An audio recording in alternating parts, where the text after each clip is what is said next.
Whirlpool. The seaside painter paints what he sees. For tourists who scour the old town shops for authentic memories of their happy days at the beach, who pay extra for signed and framed to support artisan crafts, for friends to settle small debts, though everyone knew these pictures never gained value, as presents, a quaint tribute to abiding tolerance. For himself, or so he thought. When he entered competitions, when he submitted to the artless eyes of exhibition judges. Because he's the painter, a feature of the old town, alongside the rope maker, the hobbyist fortune teller, and the lady from the city who sells vintage clothes. He fills a precarious space for local colour, so the town elders think the place is hanging on, that standard enjoyments and franchise outlets haven't taken over completely. Like the bottleneck font announcing the ice cream parlour, or the Art Deco public toilets, he's a scrap of a past worthy of preservation, for now. He paints the sea in all its moods, though only fine days sell. He paints the men who haul the boats through shingle walls to the breakers, the tall net huts that conspire like witches in gravel fields under the cliffs, the boats in blue and red that stink of fish on rich days, intricate ways between the stones, trapped pools, the drifts of furbelow flung from the tide. His cottage, bought in more generous times, is floor to ceiling with paintings. He doesn't know who'll have them. He likes to think someone might. Long ago, he'd paint in the wild, his easel askew on the beach, but attention, once polite, grew boorish. Then he took photographs, close-ups and panoramas to pin in his studio to work unseen, to reproduce faithfully, to give, as expected, reality brushed flat. Now he saw the huts, the cliffs, and went home to paint. All so familiar he had no need of prompts. Each different sky was the sky, each rock pool unique with all others. The sea in its moods was fair or gloomy, high or waning. Sometimes he repainted old pictures, moments remade as nostalgia, a past abiding amongst the stout trail of each brushstroke. Of course he made no money. He sold a few things, taught classes, took handouts, had a deal with a local pub for paint and ale tours that came to nothing, designed postcards, wrote a few lines for local listings, offered himself as a judge for carnival floats, declined a little each season, felt time in his bones. After storms was good for pictures, the sea, frothed and careless, scattered debris, nets inflated and boards strained loose. A wildness that intercepted flags, that strung clouds ragged. The spark of hawsers against the jetty, gulls ravishing renegade winds. With sensuous eyes he imagined in the moment, gathered pictures, commissioned, displayed the nonpareil of his work, exceeding stilted mythic scenes and drunken Venetian palazzi, the erudite canon of a master in plain sight. So caught with seeing what might be, the woman and boy edging the shore made an offensive intrusion, their attitudes muddy, their relation to sky and water hopelessly routine. Their movements, as the boy ran and the woman hauled after, a churning, futile waste. They demeaned the elegance of tides. No sailor, he distrusted old sorts with their tall-masted tails. Their trawlers had engines, their navigation came pre-pack. He despised blistered buffoons on yachts worth more than his house. He keened softly for neoprene women who butterflied beyond the jetty to surf momentary argonauts soaked and heuristic. He dressed for the coast. Fixed in a nautical town, he kept proper with baggy cargoes, stacked with pockets ribboned by paint, a woolen in maritime colours, a jacket patched and leaking turpentine. He gave what people expected, but the woman and boy, in chemical fabrics of upland cities, warped the horizon. When she pulled out a phone and directed the boy to some nonsense of splashing around, the painter turned away, kicking stones that stung through worn leather. The woman would buy a puffy coat, a haircut, a takeaway meal. She wouldn't think to buy a painting. Wind pressed the headland. Picturesque air describing acrobat gambols. The painter saw, as though bristled with smoke, air strike the cliff and somersault, like pudgy cherubs blowing the quarters of antique maps. The wind was disposed to mischief. He might have made something of that, a fabulous painting, a canvas of unfeasible fiction. But that would distort his oeuvre. It wouldn't sell. Cantankerous imagery, what good would it do, while the cliffs held pale anemones, lilac and candid, calling the familial wind? Studies of flowers in shivering modesty worked at small scale. A certain type of customer would be charmed. His intention, to climb the path through the bracken, arrested by noise at the shore. The boy in the water, chopping breakers, the woman tracking his every move on her phone. He didn't want to draw toward them, yet attitudes, the boy slapping waves with his palms, the woman poised to freeze each splash, framed them in precise and empty ritual. A near-classical subject, if he could recall which one. Wind, bunched against the cliff, picked his loose threads. The jacket, the Fair Isle, his trousers stiffened with ochre and blue, bought from the brief jubilee of a sale. His wardrobe indebted to paintings.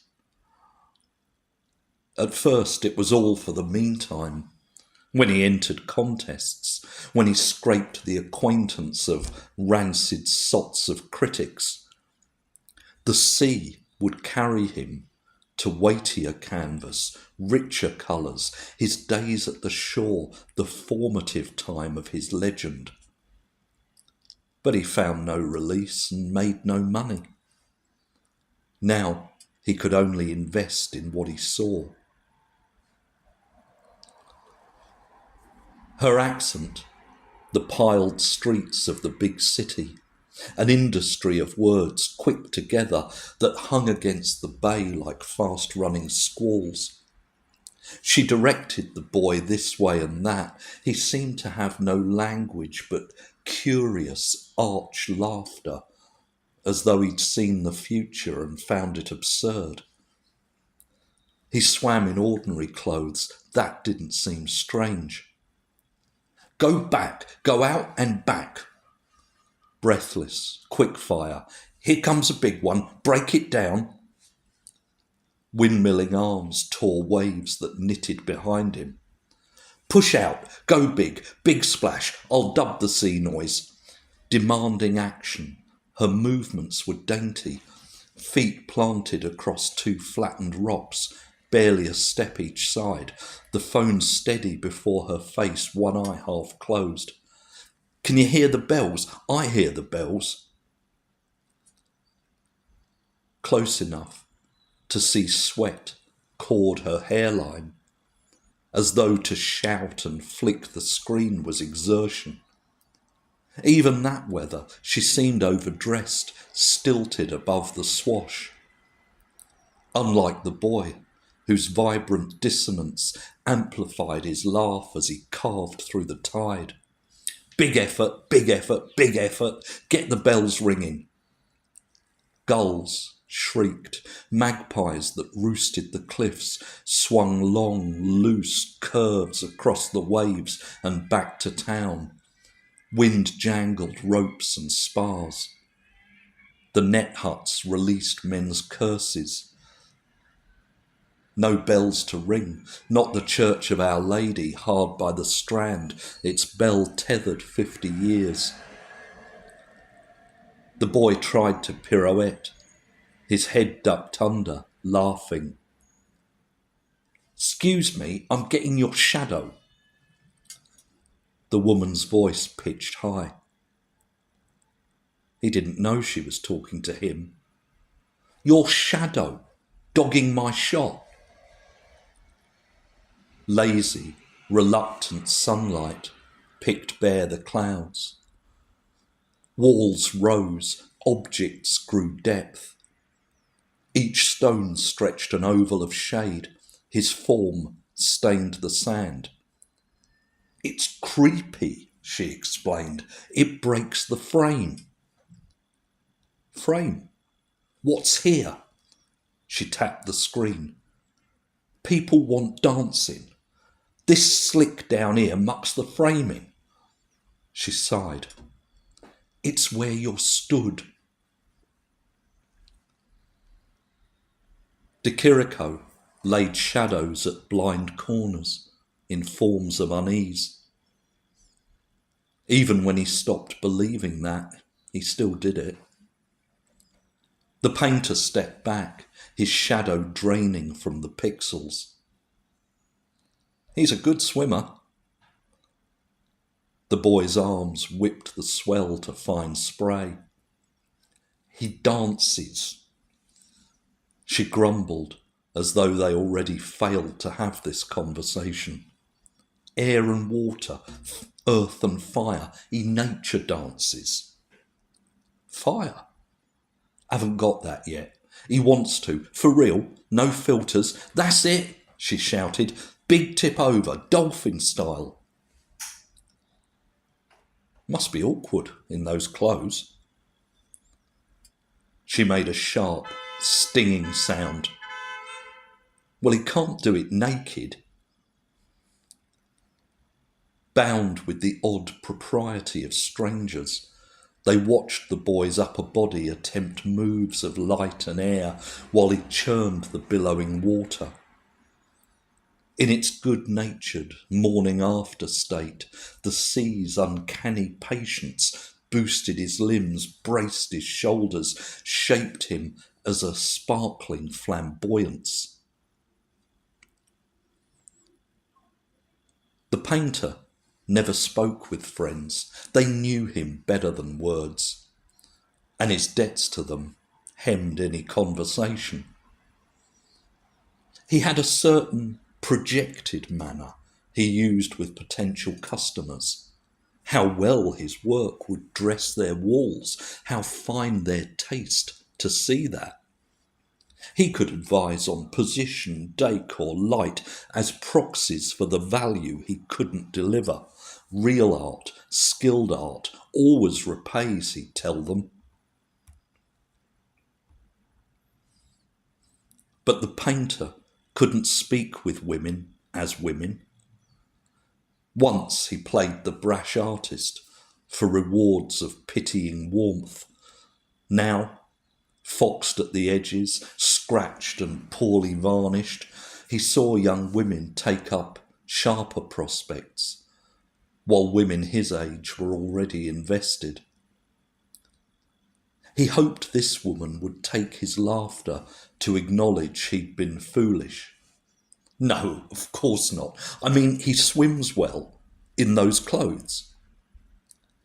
He dances. Grazed from her teeth, the words bit.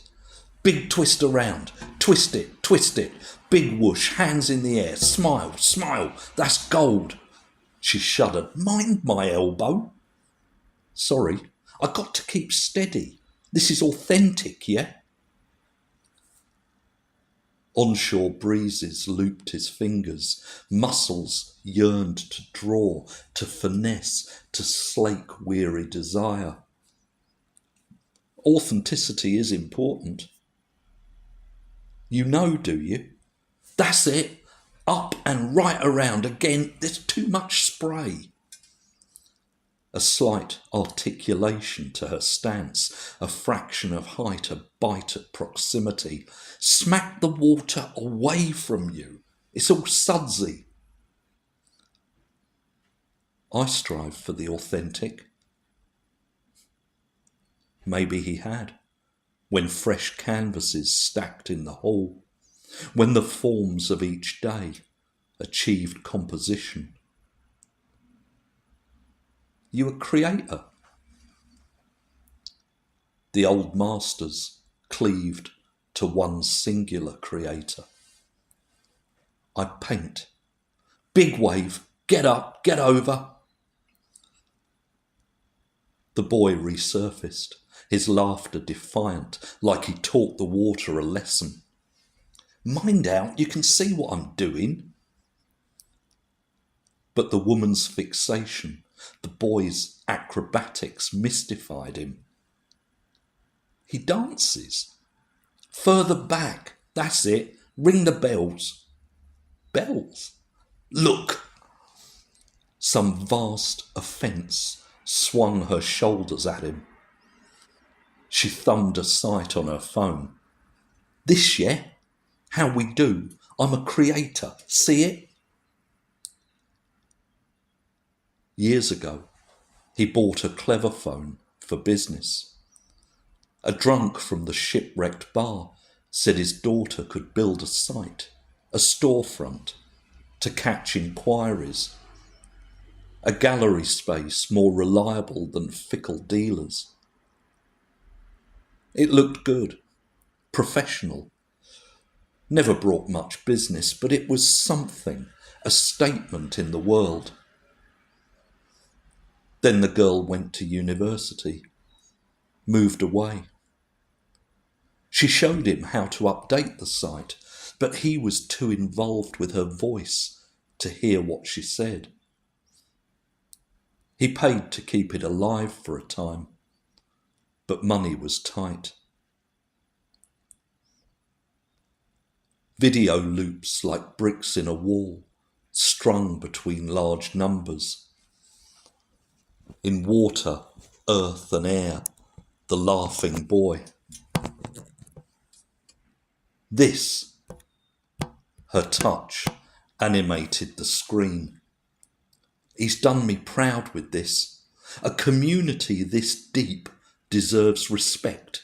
What we're doing, creating content, so watch your shadow.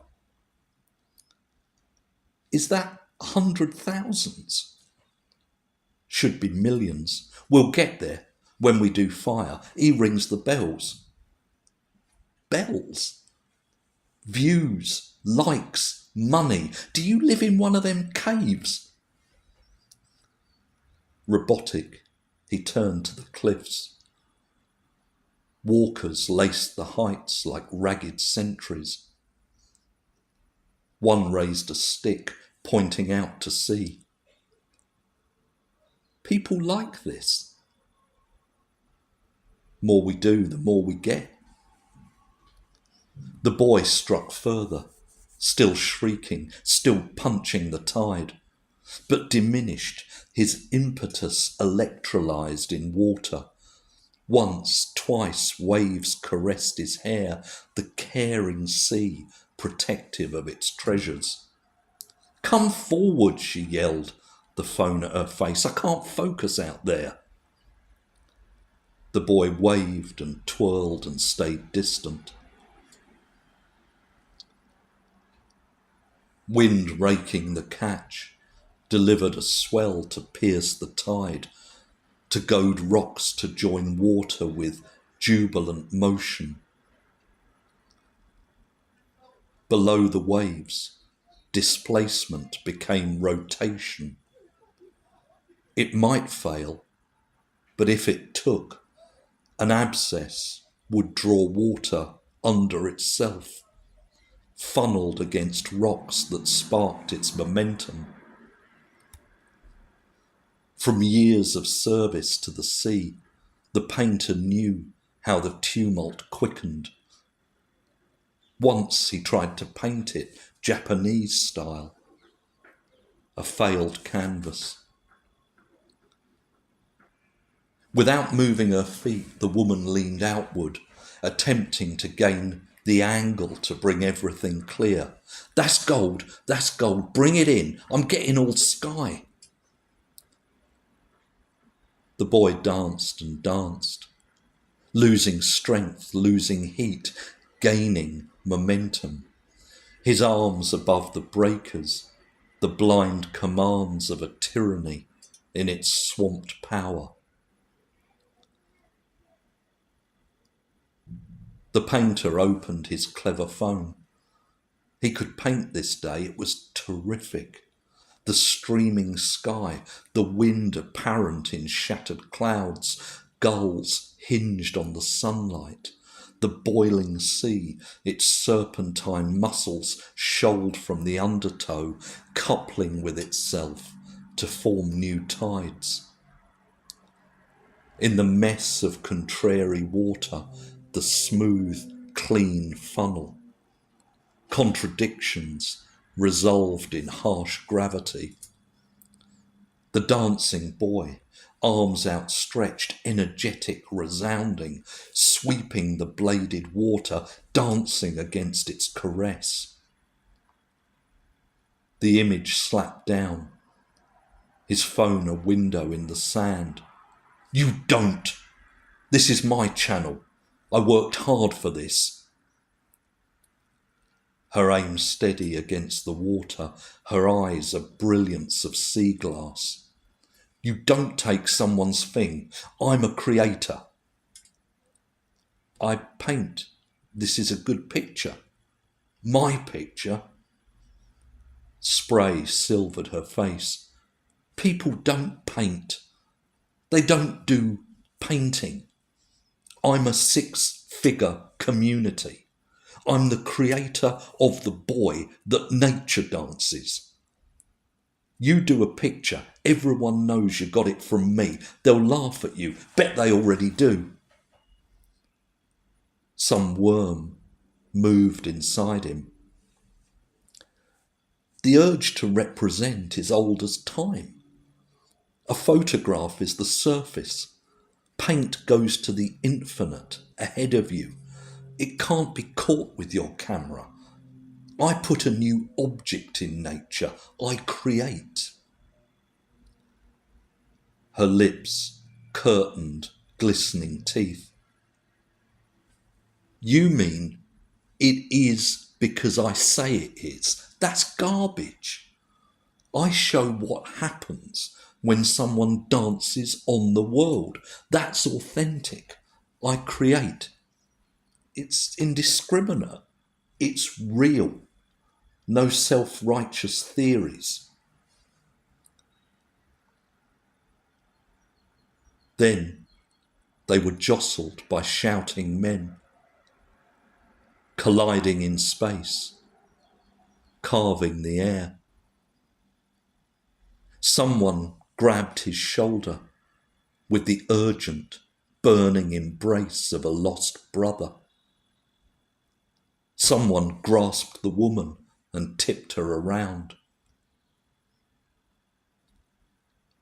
The flash of a boat cut the laughing tide. The boy never stopped dancing.